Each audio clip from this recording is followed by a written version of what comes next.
अगर परमाणु हमला होता है तो उससे हम कैसे बच सकते हैं, कैसे निपट सकते हैं। तो फ्रेंड्स, अगर किसी देश के साथ युद्ध के वक्त हालात और बिगड़ जाए तो उस परिस्थिति में सबसे पहले हम लोगों को कुछ एक टाइम तो मिलेगा अपने आप को सेव करने का। अगर आपको ये लगे कि देश पर कोई देश परमाणु हमला कर सकता है या परमाणु बम हमले का खतरा मंडरा रहा है, तो सबसे पहले तो आप घनी आबादी वाले क्षेत्र यानी कि बड़े शहरों को छोड़कर अपने किसी रिश्तेदारों के वहां छोटे शहरों में या फिर गांव में चले जाएं। क्योंकि अक्सर परमाणु बम हमले का खतरा सबसे ज्यादा बड़े शहरों पर ही मंडराता है, क्योंकि दुश्मन देश किसी देश का ज्यादा से ज्यादा नुकसान करना ही चाहता है। इसके अलावा दोस्तों, दुनिया के कई देशों में ज्यादातर बड़े शहरों में ऐसे शेल्टर्स मौजूद हैं जहां पर परमाणु बम के हमले से सुरक्षा मिल जाए। हालांकि कई सारे देशों में, जिनमें हमारा देश भारत भी शामिल है, आम लोगों के लिए ये शेल्टर बहुत ही कम है और ज्यादातर ऐसे शेल्टर्स हमारी आर्मी और वीवीआईपी लोगों के लिए है। अगर आपने भी अपने घरों में कोई ऐसा शेल्टर बनाया है या किसी और का शेल्टर आपकी जानकारी में है, तो वहां पर जाकर आप उस शेल्टर में महफूज रह सकते हैं।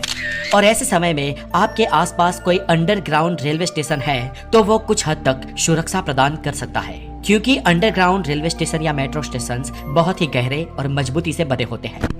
फ्रेंड्स, अब सबसे इम्पोर्टेंट बात, परमाणु बम अगर आपकी लोकेशन से यानी कि आपकी मौजूदगी से आसपास के 5 किलोमीटर के अंदर के एरिया में गिराया गया है तो फिर आप ईश्वर को याद कर लें, क्योंकि इतनी दूरी में किसी भी चीज का बच पाना मुश्किल है। लेकिन अगर आपका लोकेशन परमाणु बम के हमले से 5 किलोमीटर से ज्यादा दूर है तो आप बच सकते हैं। आप किसी आसपास के बंकर में, बेसमेंट में या फिर कोई अंडरग्राउंड जगह पे चले जाएं और वहां पर पहुंचते ही आप उल्टा लेट जाएं। हालांकि पहले वाले धमाके से आप थोड़ा दूर हैं तो आपको उसके तुरंत बाद ही दूसरा धमाका और पहले वाले धमाके से ज्यादा तेज धमाका सुनाई देगा।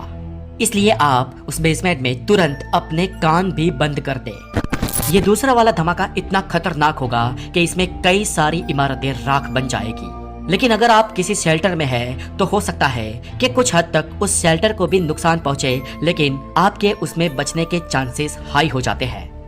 अब फ्रेंड्स, अगर आपकी किस्मत बहुत अच्छी है, अगर आप परमाणु हमले के सेंटर पॉइंट से कई किलोमीटर दूर हैं और आप दूसरे धमाके से भी बच जाते हैं, तो अब आपका सामना होगा आसमान से बरसते मलबे और रेडिएशन से। इसलिए अब दूसरे नंबर का खतरा होगा परमाणु बम से उत्सर्जित हुआ रेडिएशन। दोस्तों, न्यूक्लियर ब्लास्ट में मेनली 3 तरह के रेडिएशंस निकलते हैं, अल्फा, बीटा और गामा रेज रेडिएशन, जिसमें से अल्फा रेडिएशन किसी कमजोर कागज जैसी चीज के आर पार भी नहीं जा सकती है, लेकिन बीटा जा सकती है। पर मेनली अल्फा और बीटा रेडिएशन किसी सॉलिड या ठोस वस्तु के आर पार नहीं जा सकती है। इसलिए अगर आप किसी बिल्डिंग या बेसमेंट के अंदर हो तो आपको अल्फा और बीटा रेडिएशन का कोई खतरा नहीं है, लेकिन आप बाहर हो तो बीटा रेडिएशन से जल सकते हैं। और इन सभी में सबसे खतरनाक होती है गामा रेडिएशन, जो कि आसानी से किसी सॉलिड या ठोस वस्तु के आर पार भी जा सकती है। ये गामा रेज इंसान के डीएनए में भी बदलाव कर सकती है और इसके लॉन्ग टर्म इफेक्ट्स भी बहुत ही खतरनाक होते हैं। इन रेडिएशंस का असर करीब 24 से 36 घंटों तक सबसे ज्यादा रहता है। इन हालातों में सांस लेना भी बहुत खतरनाक साबित हो सकता है। लेकिन ऐसे में अगर आप किसी बेसमेंट में हैं तो आप इस रेडिएशन से बच सकते हैं। इस बेसमेंट में अगर आप जख्मी हैं तो आप अपने शरीर का निरीक्षण कर लें। अगर आप जख्मी हैं तो आप तुरंत फर्स्ट किट का उपयोग करके अपने जख्म को भर लें। और अगर आप सही सलामत हैं और आसपास पानी की मौजूदगी है तो तुरंत स्नान कर दें, ताकि आप रेडिएशन से खुद को बचा सके। याद रहे कि आपको अपने शरीर को पूरा रगड़ कर नहीं नहाना है, बस पानी से अपने शरीर को धोना है और इसके साथ ही अपने बालों को, अपने नाक को और अपने हाथ और पाँव के नाखूनों को अच्छे से साफ करना है और अपने पुराने कपड़ों को हरगिज नहीं पहनना है। अगर आपके पास बेसमेंट में कोई शरीर को ढकने लायक चीज हो या कपड़ा हो तो उसे धारण कर ले और अपने आसपास हर वो चीज जो आपको काम की लगे उसे ले ले।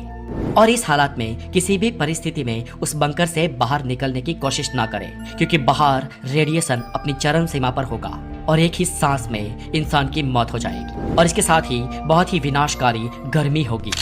आपको बस अभी यही ट्राई करना है कि आप 20-25 दिन या 1 महीने तक इस बंकर में ही बने रहेंगे। और इसके दरमियान आपको कोशिश यह करनी है कि यहाँ पर आपको कम से कम खाना है और ज्यादा समय तक सोना है। और अगर आपके पास कोई डिवाइस है, कोई जीपीएस सिस्टम है या कोई भी रेडियो या फोन जैसा डिवाइस है, तो आप बाहर की दुनिया से संपर्क करने की कोशिश कर सकते हैं। आमतौर पर ऐसी परिस्थिति में 1 हफ्ते से 10 दिन के टाइम फ्रेम में बाहर की दुनिया से मदद मिल ही जाती है, बचाओ अभियान टुकड़ियां अपना कार्य शुरू कर देती है और वो लोगों को ढूंढना शुरू करती है। और जब आपको पूर्ण विश्वास हो जाए कि बाहर लोग मदद के लिए आ गए हैं, तब आप बंकर से बाहर निकल सकते हैं। लेकिन बाहर निकलने से पहले मुंह पर कुछ ना कुछ ढकना जरूरी है। और अगर कोई भी बचाव टुकड़ी आप तक नहीं पहुंच पाती, तो आप ट्राई ये करें कि 20 से 25 दिन बाद ही बेसमेंट से बाहर निकले। तब तक बाहरी विनाश थम गया होगा और बाहर जाकर आपको तुरंत ये एहसास होगा कि आसपास की दुनिया राख बन चुकी है। शायद आप अकेले ही जिंदा बचे हैं या आसपास शायद बहुत ही कम लोग। ऐसे में आप कुछ भी करके इस इलाके को छोड़ दें और यहाँ से हो सके उतने दूर चले जाए।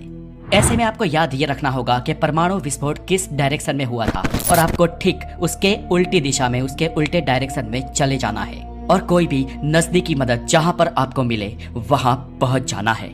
तो दोस्तों आज के इस वीडियो में बस इतना।